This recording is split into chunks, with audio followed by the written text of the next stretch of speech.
벨리스 아뇨 누에보 2015년 새해가 밝았습니다.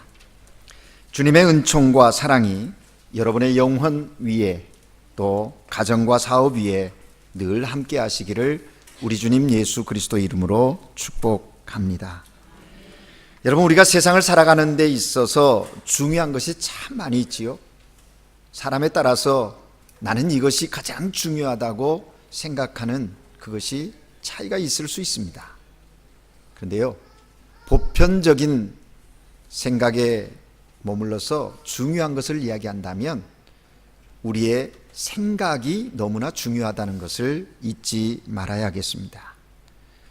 그 사람이 어떠한 생각을 하느냐 하는 것은 그 사람의 삶이기 때문에 그렇습니다. 그 사람의 생각이 그 사람의 믿음인 것이지요. 그리스도인들의 삶의 실체는 그 사람의 생각 속에서 나오는 겁니다. 그러면 우리의 생각을 지배하는 분은 누구여야 합니까? 성령 하나님이 우리의 생각을 지배하실 때 우리의 생각 속에 표현되어지는 모든 것은 하나님의 자녀다움의 삶의 행위가 나올 수 있다 하는 것입니다. 그러므로 사랑하는 여러분, 2015년 한 해 동안 우리들의 삶에 하나님이 함께 하심으로 좋은 일이 일어날 것을 믿고 좋은 생각을 많이 하시기를 주님의 이름으로 축복합니다. 하나님이 우리에게 복을 주셔서 사역이 더 풍성해지고 사업도 잘 되시고 가정도 평안해지시고 육체도 건강해지시고 자녀들에게도 좋은 일 일어날 것을 믿고 그런 생각 속에서 승리하시기를 주의 이름으로 축복합니다. 내년이 올해가 을미년이라고 합니다. 양의 해인 거지요. 성경은 하나님과 우리의 관계를, 예수님과 우리의 관계를 목자와 양으로 비유하셔서 말씀하시는 부분이 있습니다. 하나님은 목자이시고 우리는 양이라는 것이죠. 그래서 오늘 우리가 읽은 이 시편 23편도 다윗이 여호와는 나의 목자시니 라고 고백하고 있는 거예요. 그 고백 속에는 하나님이 목자이시고 나는 양입니다 하는 자기의 정체성을 분명히 인지하고 고백하고 있다 하는 것입니다. 사랑하는 여러분이 을미년 양의 해를 맞아서 한 해 동안 삶의 순간순간마다 다윗처럼 여호와는 나의 목자시니 이렇게 고백하면 그런 행복한 그런 삶이 여러분의 삶 되시기를 바랍니다. 삶의 순간순간마다 여호와가 나의 목자이심을 느끼며 살아가는 그런 하나님의 사람들 되시기를 바라는 거예요. 우리 옆 사람과 인사 나누실까요? 임마누엘의 복을 누리십시다. 새해 복 많이 누리십시오 라고 하는데, 사실 복의 큰 복은 하나님이 함께 하시는 복인 겁니다. 하나님이 함께 하시는 거예요. 모든 삶의 순간순간마다 지금 하나님이 나와 함께 하신다, 이건 느끼면 그 사람은 정말 행복한 자인 거예요. 한 심리학 교수가 실험을 했더랍니다. 인간이 고통을 얼마나 견딜 수 있는지에 관한 실험이었습니다. 텅 빈 강의실에 차가운 물 양동이에 얼음을 넣어두고 아주 차가운 물을 만들어서 맨발로 그 얼음물에 발을 담그며 얼마만큼 참아 견디는가 하는 것을 알기 위한 시험이었답니다. 차가운 물 양동이에 발을 담근 사람이 참다 못해 뛰쳐나올 때까지의 그 시간을 측정하는 것이죠. 이 교수님이 그렇게 한번 실험을 하고서 그 다음에는 그 사람이 가장 친한 친구들 몇 명과 함께 그 시험에 임하게 했더랍니다. 맨발로 같은 조건에서 다시 실험을 했습니다. 그런데 여러분, 놀랍게도요, 가까운 친구와 함께 있을 때는 혼자 있을 때보다 꼭 2배의 시간을 견뎌내더라는 겁니다. 이 심리학 교수가 왜 이 실험을 했을까요? 여러분 어떻게 생각하십니까? 인생의 갖가지 고통 가운데 누군가 나와 함께 있다는 것, 내게 큰 힘이 될 수 있음을 의미하는 것 아니겠습니까? 누군가와 나와 함께 한다는 것은 우리에게 큰 위로와 격려가 됨을 부정할 수가 없습니다. 그런 거예요. 우리의 인생의 삶 가운데 누가 나와 함께 하느냐, 그건 대단히 중요한 부분이라는 거죠. 누군가 현대인을 가리켜서 현대인은 시끄럽고 바쁘고 분주하고 화려하게 살고 있지만 사실 그 내면 속에는 고독, 그 깊은 내면 속에 고독함에 울고 있다. 현대인의 모습을 그렇게 이야기했습니다. 현대인들은 애로워서 울고 함께 동행할 사람이 없어서 울고 함께 울어줄 사람이 없어서 운다. 심지어는 기쁨을 나눌 사람이 없어서 운다라고 표현했다는 것입니다. 오늘 하나님께 새해 첫 예배를 드리는 여러분은 어떠십니까? 함께 동행하시는 분이 있으십니까? 함께 기뻐하고 함께 울 그 누군가가 여러분에게 있습니까?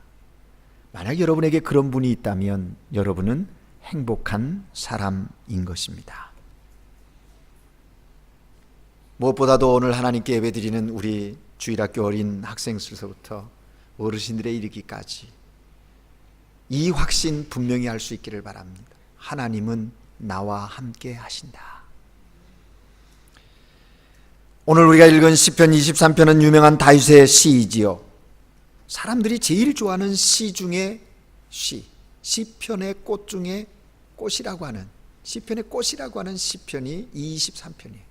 그래서 많은 사람들이 애우는 시입니다. 한 번은 성도들에게 당신이 마지막 숨을 거둘 때 성경 어떤 부분을 읽어주는 것이 좋겠습니까? 라고 물었더니 10명 중에 9명이 이 시편 23편을 이야기하고 원했답니다.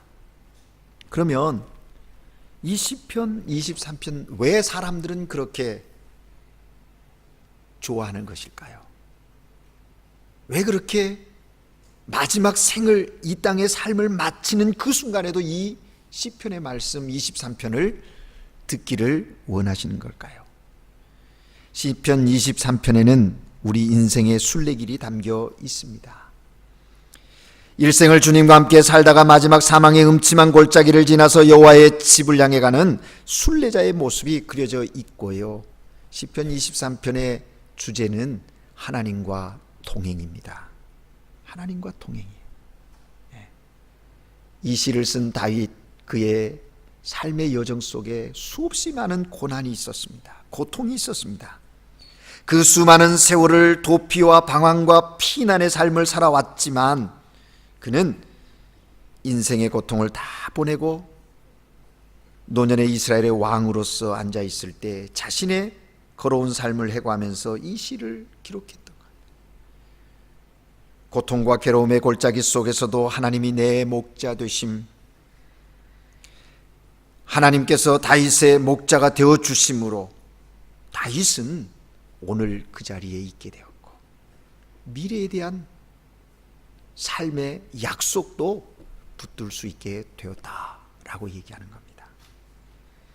하나님의 목자 되신 삶, 그것이 바로 주님이 함께 하시는 삶이요 동행하는 삶인 겁니다. 바라기는 2015년 한 해 동안 주님과 동행하시는, 주님과 함께 걷는 여러분의 삶이 되시기를 바랍니다. 오늘 이 새해 첫날 하나님께 예배하면서 시편 23편을 통해서 우리에게 주시는 메시지 듣고 싶습니다. 주님과 함께 걸어가는 인생의 삶에 궁극적으로 어떤 행복이 있는가 하는 것입니다. 먼저는요, 주님과 함께 걸어가는 삶은 부족함이 없다. 다윗이 고백하고 있어요. 주님과 함께 걸어가는 인생, 그 삶은 부족함이 없다. La vida del que caminar junto al Señor nada le falta. 부족함이 없다는 거예요. 여러분, 오늘 본문 1절 2절 말씀, 여호와는 나의 목자시니 내가 부족함이 없으리로다. 그가 나를 푸른 초장에 누이시며 쉴만한 물가로 인도하시는도다. 아멘. 여러분 이미 아시겠습니다마는 이 시편 23편을 재미있는 사투리로 표현해 놓는 버전들이 있지요. 이 시편 1절 경상도 사투리로는 이렇답니다. 마 여호와가 내 목자 아이가 내 삼아 답답할 게 눈꼽만치도 없대. 이게 경상도 버전이랍니다. 전라도 사투리로는 이렇게 번역해 놨더군요. 아따 여호와가 시방 나의 목자신디 나가 부족함이 있겠냐? 여러분, 여호와가 나의 목자이시니까 내게 부족함이 없다. 이 다윗의 고백을 우리가 깊이 묵상해야 돼요. 다윗이 이 고백한 그 고백 속에 담겨 있는 진리는 뭔가? 하나님은 그 다윗의 고백을 통해서 오늘 우리에게 주시고자 하시는 메시지는 뭔가? 좀 깊이 생각해야 한다는 거죠. 주님이 다윗의 목자가 되시고 다윗이 주님의 양이 되니 다윗 인생에 부족함이 없었다. 여러분, 여기 부족함이 없다라는 말은요, 환경의 문제가 아니라 관계의 문제임을 먼저 아셔야 합니다. 여러분 아시는 대로 다윗의 인생은 평탄하지가 않았습니다. 너무나 많은 어려운 일들이 있었어요. 애매히 고통도 받았어요. 고난도 당했어요. 정말 사망의 음침한 골짜기까지 이르게 되었어요. 그럼에도 불구하고 그는 이렇게 고백하는 겁니다. 하나님과 동행하고 있기에, 하나님과 좋은 관계 속에 있기에 그런 환경도 그런 상황도 나에게는 문제가 되지 않는다. 그래서 나는 부족함이 없다. 그렇게 고백하는 거예요. 좀 더 쉽게 설명해 볼까요? 결혼을 막 한 신혼부부 예를 들어봅니다. 그들은 가진 것이 없습니다. 그런데 서로 뜨겁게 사랑합니다. 그 사랑이 얼마나 뜨거운지 어려운 생활 속에서도 서로 만족하는 거예요. 물론 요즘에는 새로운 가정을 이루는 사람들이 그렇게 많이 어려운 것 같지는 않아요. 부모님들의 도움도 받고 또 나름대로 결혼을 위해서 잘 준비해서 하기 때문에 어려움이 없는 것 같아요. 근데 사실 용서하시고 들으십시오. 제가 결혼할 때 저는요 정말 어려웠습니다. 신학교 전도사로서 돈이 너무 없었어요. 제 아내도 직장 생활하다가 벌어놓은 다 까먹고 저를 만나가지고, 그래서 반지하, 지하, 방 한 칸, 그때 1,000만 원 융자 받아서 방 한 칸 얻어가지고 살림을 시작했어요. 그런데요, 그러한 가운데 지금 돌이켜보면 그때가 부족함이 없었어요. 서로 만족할 수 있어요. 여러분, 만족한다는 말은 부족함을 모른다는 말이겠지요. 비록 돈에 부족함이 있고 사는 집에 부족함이 있다 할지라도 그대와 내가 뜨겁게 사랑하는 그 사랑함 속에는 부족함이 없는 거지요. 신앙생활은 그렇게 하는 것입니다. 우리의 삶이 비록 어렵고 힘들지라도 하나님의 은혜 속에 살면 부족함이 없는 겁니다. 그래서 여러분 잘 아는 대로 하박국 선지자는 3장 17절 18절에서 그런 고백을 하고 있잖아요.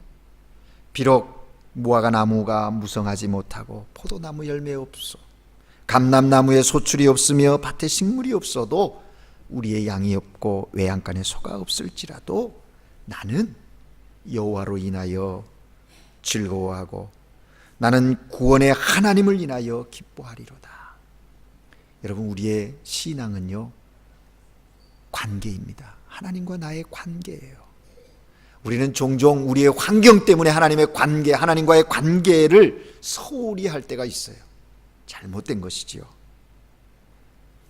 하나님이 나의 목자시니 나는 하나님의 양이니 내게 부족함이 없다고 다윗처럼 고백할 수 있는 저와 여러분 되시기를 바랍니다.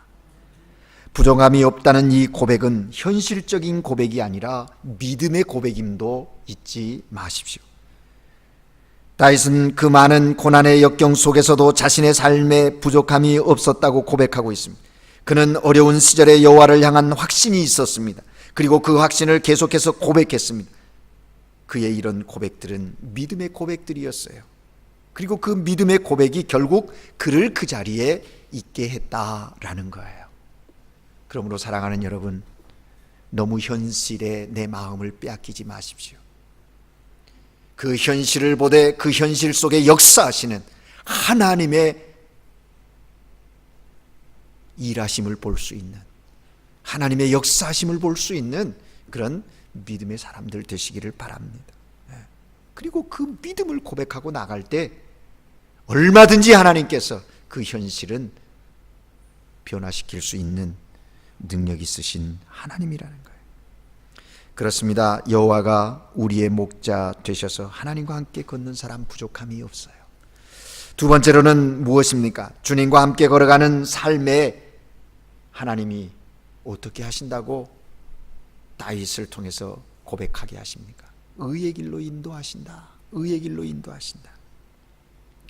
La vida del que caminar junto al Señor es guiada por la senda de justicia.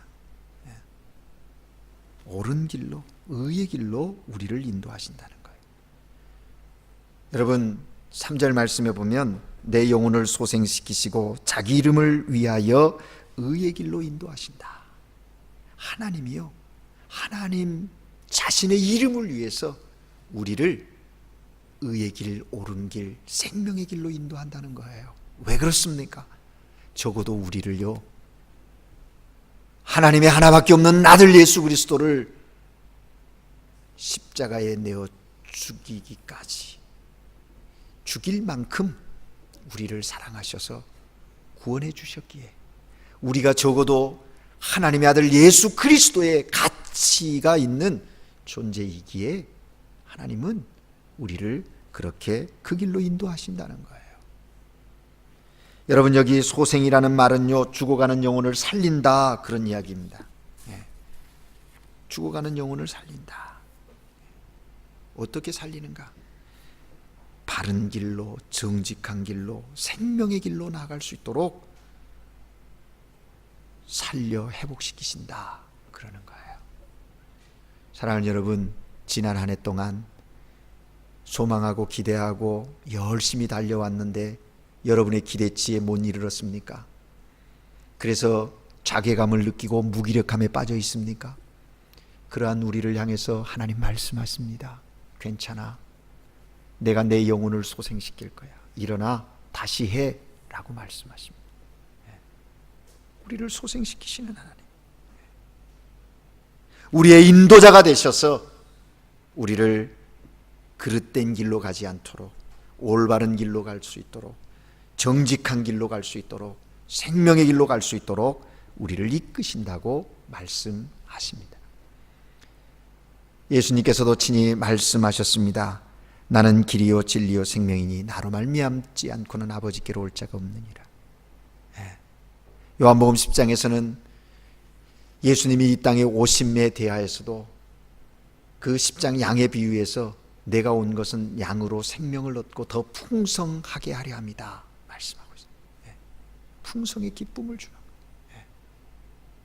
주의 뜻 안에서 그렇게 우리를 그 길로 인도하신다는 거예요. 사랑하는 여러분, 2015년 안에 정말 주님과 동행하여 주님의 인도하심을 받는 여러분들 되시기를 바랍니다. 자신의 경험과 어떤 세상적인 방법에 매여가지 마시고 이끌려가지 마시고 먼저 하나님이 나를 인도하시도록 나 자신을 먼저 하나님께 드릴 수 있는 여러분 되시기를 주의 이름으로 부탁을 드립니다.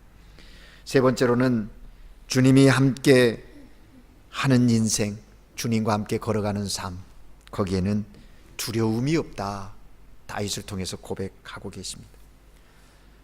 La vida del que caminar junto al Señor no tiene temor. 4절 말씀에 내가 사망의 음침한 골짜기로 다닐지라도 주께서 나와 함께 하심이라. 주의 지팡이와 막대기가 나를 안위하신다.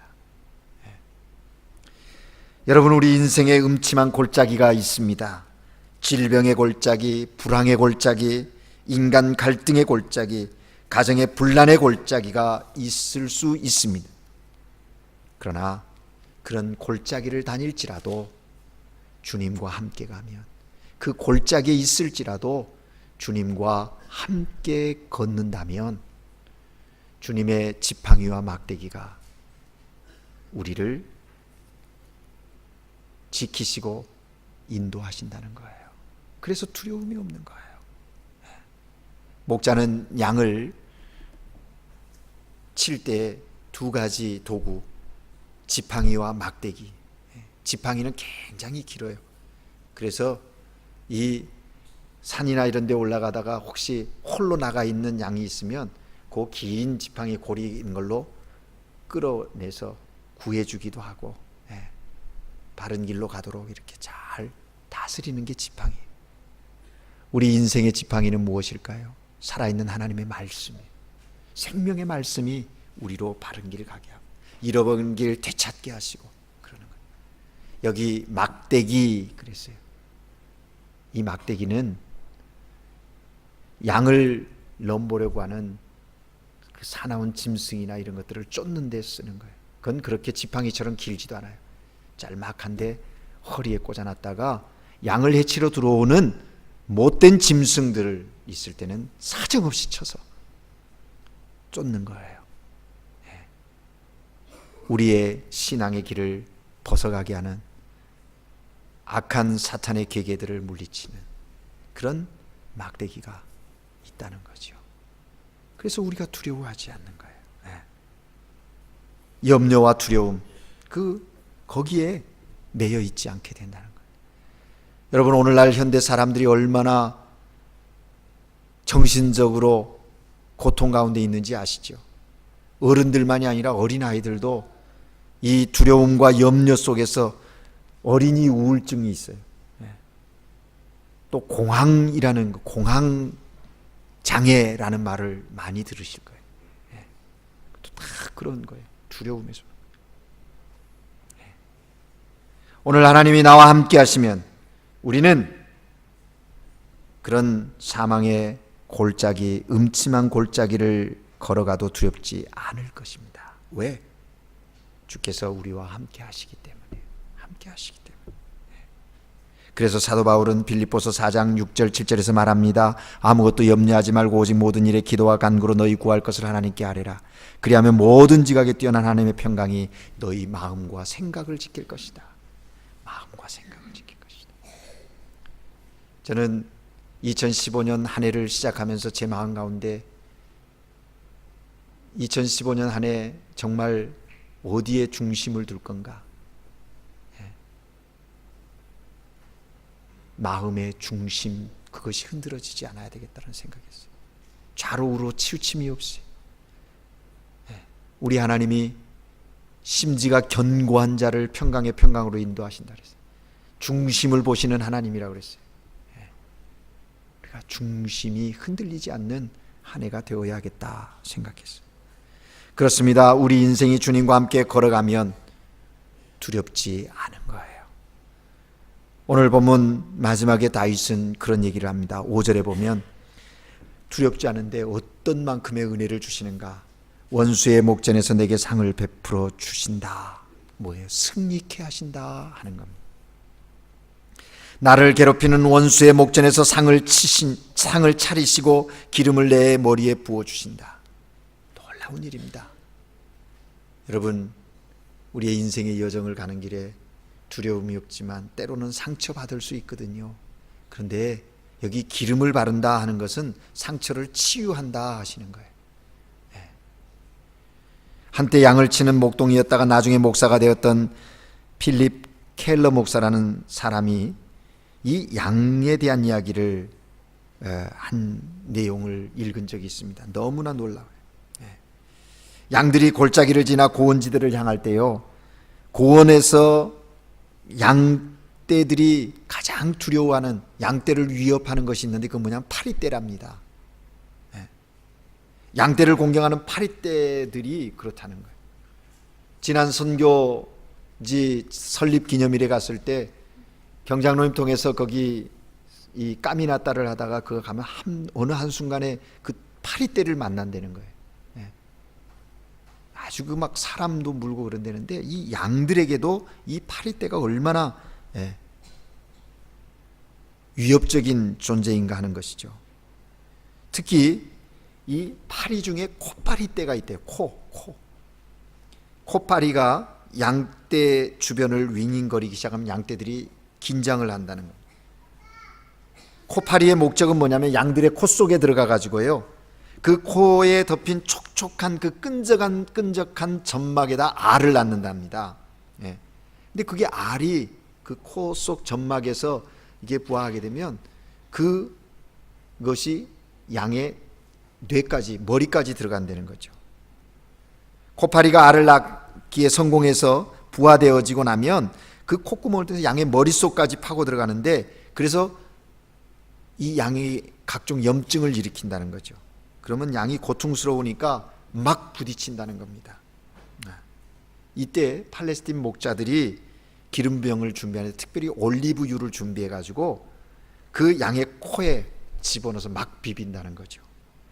코 속에 기름을 집어넣고 귀를 비벼주고 목을 비벼주고 머리를 비벼서 발라주면 양들이 시원함을 느끼면서 그 고통으로부터 해방되어진다는 거죠.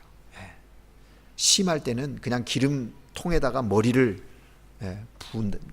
잠그게 한답니다. 그만큼 이 치료에 효과가 있는 거죠. 그래서 여기 오늘 다윗이 고백하고 있는 기름을 내 머리에 부으시니라고 하는 것은 그런 의미를 담고 있는 거예요. 치유해 주는.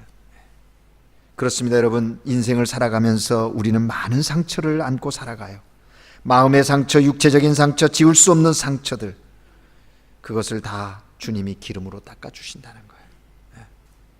그 상처를 치료해 주신다는 거죠. 그 치료의 역사가 이루어지는, 이런 놀라운 경험을 한 다윗이 마지막으로 결론적으로 고백하는 내용이 뭡니까? 우리는 6절 말씀을 확인해야 합니다. 내 평생의 선하심과 인자하심이 반드시 나를 따르니. 어느 한순간만이 아니라 다윗의 일생 삶의 순간순간마다 여호와 하나님의 목자 되신 하나님의 선하심과 인자하심이 반드시 따른다는 거예요. 그러기에 그는 하나님과 함께, 여호와 함께 매 순간을 동행하여 걷겠다, 그렇게 고백하고 있습니다.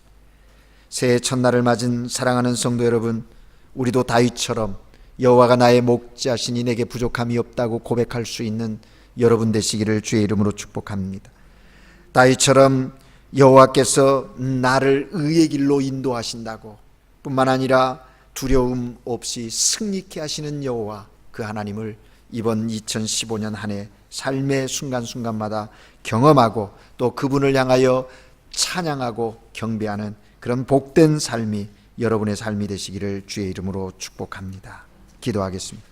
사랑의 하나님 아버지, 우리의 삶 가운데 여호와가 목자 되셔서 그 목자 되신 주님을 따르는 양으로 이 땅을 살 때 우리에게 주어진 약속의 그 놀라운 행복들을 누리는 하나님의 사람들 모두가 되게 하옵소서. 여호와가 나의 목자시니 부족함이 없고 주께서 의의 길로 인도하시니 사망의 음침한 골짜기를 갈지라도 두려워하지 아니하리라 고백했던 다윗처럼 그 믿음이 오늘 우리들의 믿음이 되게 하시고, 다윗의 목자 되신 여호와가 오늘 우리들의 목자가 되셔서 우리로 주의 길 가게 하옵소서. 주의 영광 드러나는 귀한 삶이 우리 모두의 삶 되게 하옵소서. 예수 그리스도 이름으로 기도합니다. 아멘.